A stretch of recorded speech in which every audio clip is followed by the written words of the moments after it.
I'm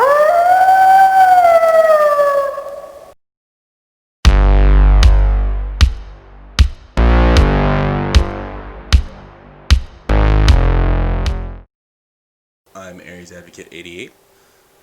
Welcome once again to my haven as I continue my reading of the Book of Nod.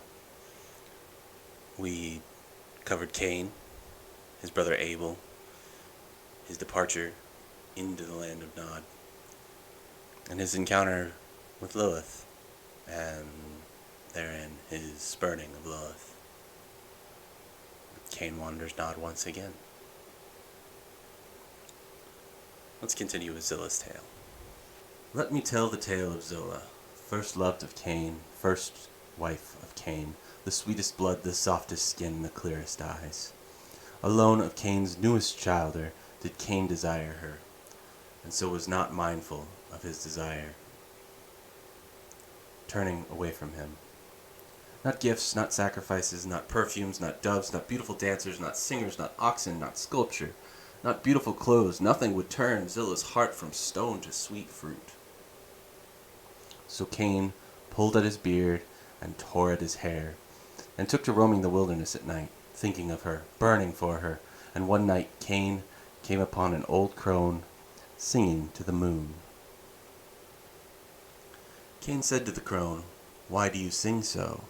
And the crone replied, "Because I yearn for what I cannot have." Caine said to the crone, "I yearn also. What can one do?"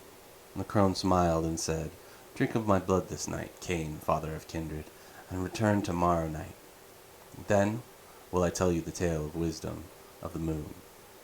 Caine drank at the crone's bare neck and departed.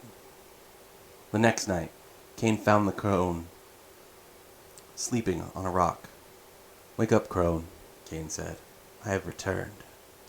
The crone opened one eye and said, "I dream of the solution for you this night.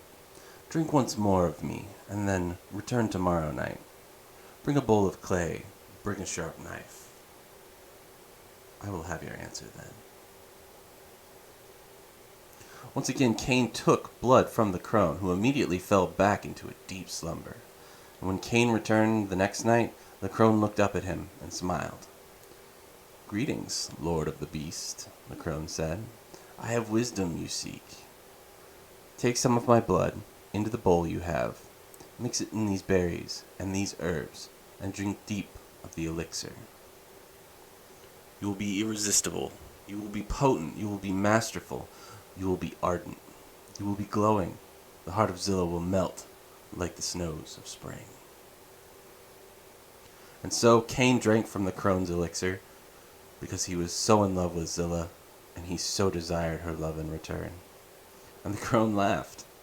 The crone laughed aloud. She had tricked him. She had trapped him. Caine was angry beyond compare. Caine reached out with his powers to rend this crone apart with his strength. The crone cackled and said, "Do not," and Caine could do nothing against her. The crone chuckled and said, "Love me," and Caine could do nothing but stare into her ancient eyes, desire her leathery skin. And the crone laughed and said, "Make me immortal," and Caine embraced her. She cackled again, laughed with the pure ecstasy of the embrace, for it did not pain her. "I have made you powerful, Caine of Enoch, Caine of Nod, but you will forever be bound to me. I have made you master of all, but you will never forget me. Your blood, potent as it is now, will bond those who drink it, as you did once a night for 3 nights. You will be the master. They will be your thrall, as you are mine. For though Zillah will love you as you wanted, you will love me forever. Go now, and claim your lovely bride.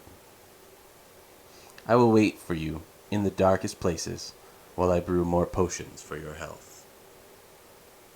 And so, heavy-hearted, Caine returned to Enoch, and each night, for 3 nights, Zillah drank from her sire, though she did not know it. And on the 3rd night, Caine announced he would marry Zillah, his sweetest child, and she agreed. The Tale of the Crone.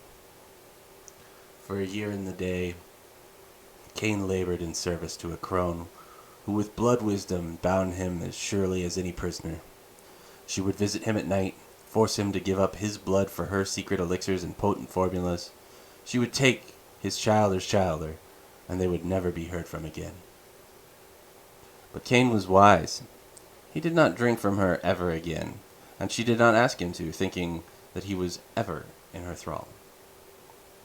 One night, Caine went to the crone in the forest and told her of terrible dreams that he had during his sleep.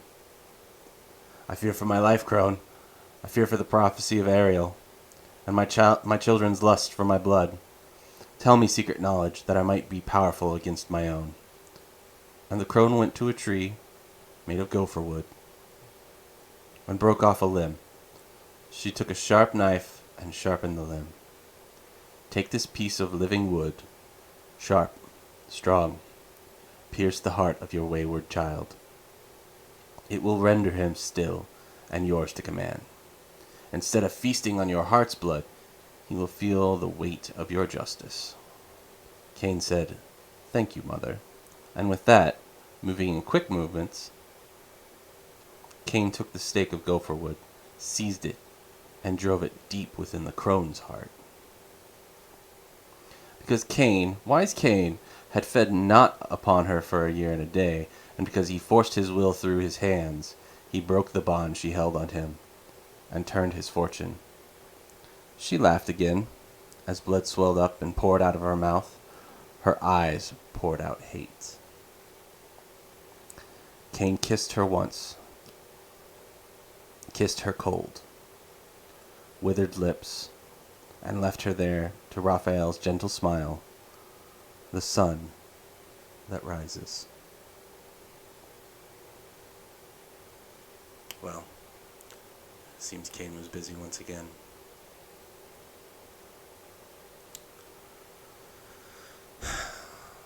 Let it be a lesson that though, yes, you can bind the hands may still strike out against you.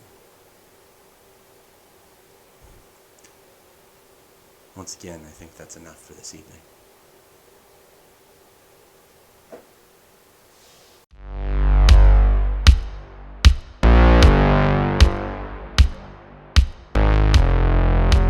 Special thanks to my editor, thanks to the Onyx Path, Paradox Interactive, and White Wolf Gaming.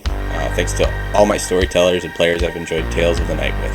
Thanks for watching. If you have enjoyed this or you have any questions, you can catch me over at twitch.tv/AriesAdvocate88. And follow this channel so you know when new content goes live. Subscribe, like, and leave comments below if you want to interact with the video. And I hope you're happy, I hope you're safe, and I hope you're healthy.